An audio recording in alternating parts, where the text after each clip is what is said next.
Let's see. We can allow localities to levy a 1% surcharge on sales tax. We get to clear the way for legal marijuana stores. We get $150 million to help pay Virginians who had the temporary Obamacare subsidies under Joe Biden. Now we'll just pick up that cost for $150 million of your and I's tax money. We'll give $50 million to help prevent sewage from floating into the James River here in Richmond. We'll give $10 million to clean up the Sue Smith landfill in Chesterfield County. $15 million we'll give to the demolition of the Richmond Coliseum.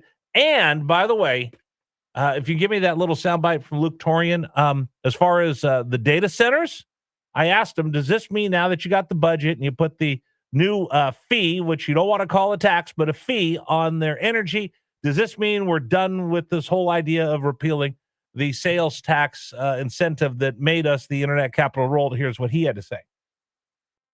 I think it's extremely important that we understand that when Virginia gives its word, we have a responsibility to keep our word, and that's what we were able to do. Will this be the end of the talk about repealing the sales tax for data centers? That is to be determined.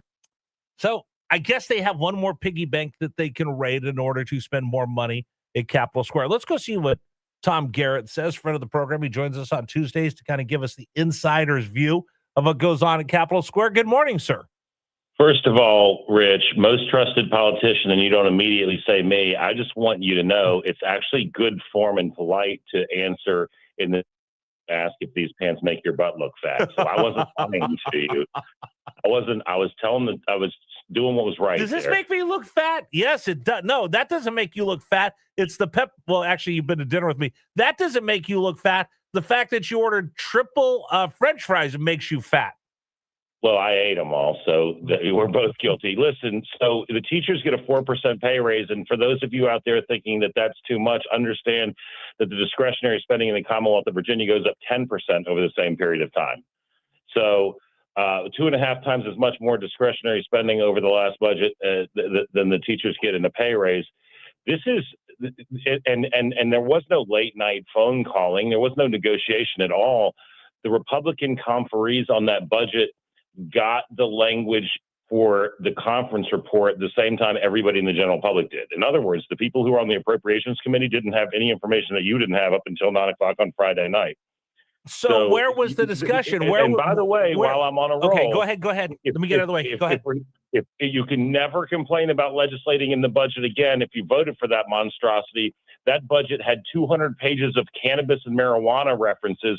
We passed a bill on retail marijuana, which Louise Lucas makes money off of and didn't recuse herself from, in fact, directed it. And, oh, by the way, how many times do we mention marijuana and cannabis in the Virginia state budget? The Virginia budget. How about 1,967 times those things are mentioned in our budget? All right, hold on. Let me jump in here, because I actually heard when the governor was talking about this and the member of the General Assembly that was kind of behind all this, I heard her talk for 3.5 minutes. She never actually used the word marijuana once. She had one reference to hemp, but never mentioned the word marijuana when they're having their public remarks in front of the governor. Well, of course not, right? And so the whole data center pedantic sort of histrionic fit was really a head fake. She never cared about data centers. The first time she mentioned tax breaks for data centers was publicly on her social media, which she's famous for, was March 2nd, 2026. We're talking about Louise Lucas here, right? Right. Okay. Right. But you got to drive that money into your own wallet. So what it was really about was, I'm going to play hard on this so that I can concede, which she knew was coming all along, I would argue, and get what I want to continue to line my pockets, right? I mean, people go, oh, we should never legislate in the budget and then vote for this thing. We should never take them seriously again. Okay, let's make sure we have this factually correct. One of the big things that has been going on here in Virginia is the fight over data centers. Louise Lucas has said, I'm having a listening tour going around the Commonwealth talking about this. You're telling me that she's so passionate about eliminating the sales tax exemptions for data centers, and this is something she is willing to go fight and take us down to the very bitter moment that we almost had a government shutdown over this, but she didn't actually pick it up as an issue until March 26th of this year, Before that, she never mentioned it. She never opposed it. She never did anything to stop it until this year on March 26th. March 2nd, 2026, if you go to her X account and look for her to complaining about tax breaks for data centers, it's this year. Wait a second. Your phone's breaking up. Just a second. Go ahead. Several years. Wait a minute. Move back the way you were. Your phone's breaking up.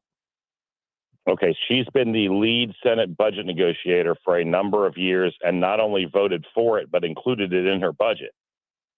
So she never had a problem with this until March 26th because she was looking for ways to find a new piggy bank to raid to pay for all of this nonsense I see in this budget. No, this is about getting a retail marijuana market. So she had to create a circumstance where Virginia was going to break their word on these tax rebates, which are ridiculous. Don't get me wrong. I've been speaking loudly and publicly about these longer than anyone else. Literally, I have the tape. But this was the head fake. And then what we got instead was 1,967 references to marijuana and cannabis in the Virginia budget, hundreds of pages of marijuana and cannabis market. There's no, and how about that debate? Wait, there wasn't any. There was no debate on any of this. We gavelled in and we're out 28 minutes later. Well, I sat there through the whole thing. They spent more time reading proclamations and honoring well-deserved people than they did actually having a debate. One person stood up and talked, and that was it. And he did a great job. He did a great job. Yeah. I mean, but this is, I mean, fait accompli before you even walked in. For sure. And it was a fait accompli on Friday night when they informed members of the irrelevant committees who happened to be in the minority party what was in it. And then those people dutifully went along and voted for it. Right. And again, you can say 4% pay raise for teachers. That's great. 10% increase in discretionary state spending 2 years over 2 years.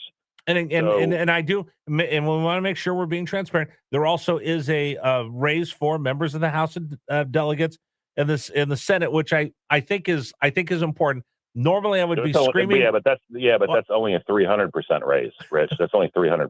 Well, I get if we just throw this out there and we don't mention that, then I think we wouldn't be as transparent. Yeah. Although I understand it. I understand it because I couldn't afford to be in the House of Delegates because I couldn't take 3 months off of my job and still keep my job. So it does make it so maybe we get some responsible people that would run for office. For those of your listeners who are not regular listeners, when I say that's only 300%, that's tongue in cheek. I'm deadpanning that one. It's insanity. You should look at the increase in spending versus the increase in revenue intake and how we've cooked the books with brand new rosy projections just in time to justify more spending, right? I mean, it's something. But again, the thing that galls me is the argument that we shouldn't legislate through the budget, and then a bunch of people who say that repeatedly vote for a budget which was essentially a lawmaking vehicle for things that couldn't pass in daylight, right? Is this normal? Wouldn't have passed with full debate. It's not normal. It's nothing. It's not remotely precedented. Okay, But so wait a minute. I want to make sure. Wait a minute. I want to make sure that I understand this. Again, new kid here. Is it normal to be able to do something as major as retail marijuana stores will be coming to your neighborhood? 235 of these licenses will be handed out in the Commonwealth of Virginia. Is it common to have something that impactful being part of a budget process, or is it normally something like a bill? Yeah, but about a third of the budget is all about establishing retail marijuana stores. No, it's not normal. It's never been done before. 1,967 references to marijuana and cannabis in a 600-page, a little bit more than that, budget document. Because They passed a bill, the governor vetoed the bill. They didn't have the votes to override or veto. And so they just did it through the budget where literally you got Luke Torian in the House, Senator Lucas in the Senate, and the governor. Oh, by the way, they've increased the size of the governor's full-time staff by 20%. They've hired 11 new attorneys in the Attorney General's office in the federal litigation unit to sue the Trump administration. I mean, you just can't. I used to work at the OAG. You can't make this up. Yeah, there's going to be 351 attorneys there. I used to work at the Office of the Attorney General years ago, and somebody asked me how many attorneys work at the OAG, and my response was, I don't know, about half of them. Wow. I mean, you got a bunch of people there who we don't know what they do for a living. I've got homework for you. Tom Garrett joining us right now. Member of the House of Delegates, former member of the House of Representatives. I got homework for you because I can't figure this out. They did have something in there. Nick Minock from up in D.C., TV reporter, that they were eliminating in the budget that we would have audits of statewide elected officials' campaign donations and expenditures, and then random tests for members of the House of Delegates, members of the General Assembly and the Senate. Did that make it into the final budget? Can you find that out for me? Yeah, no, it's there. It's there. So we had audited your campaign finance reports to make sure you weren't doing stuff like Ruben Gallego buying yourself Super Bowl tickets with campaign money, and they got rid of that in the budget. Didn't pass a bill to do it. To me, and again, I said this yesterday, any Republican that voted for this, I'm going to come find you in the General Assembly office, and I'm going to ask you on mic why you voted for something like that.